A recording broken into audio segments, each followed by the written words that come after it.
嘉义县的鹿角草有县内上济上老的树仔，为着要互民众认捌这的老树，当地志工举办介绍甲导览的活动，带大家去遐行踏，了解在地故事甲文化。全台湾的特性哈，全台湾都一样。你觉得珍贵老树的第一名是什么树？榕树。没错。向民众绍介老树的背景，甲大家安怎来认捌老树。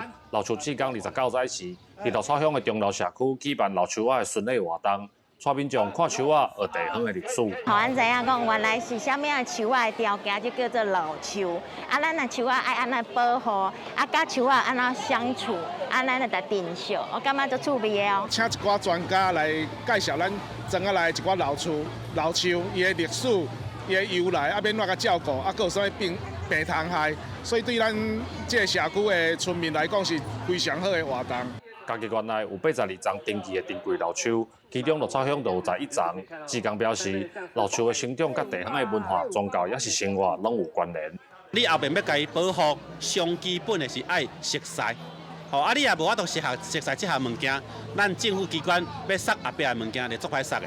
所以要互百姓知影讲，啥物叫做老树？超过100岁，也胸高直径爱超过1.5公尺，搁有呢，也树冠的面积爱400平方公尺。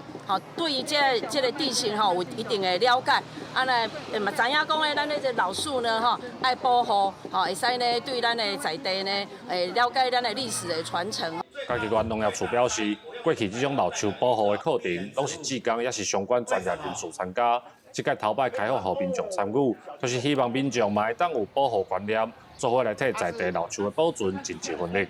记者林慧婷，嘉义报道。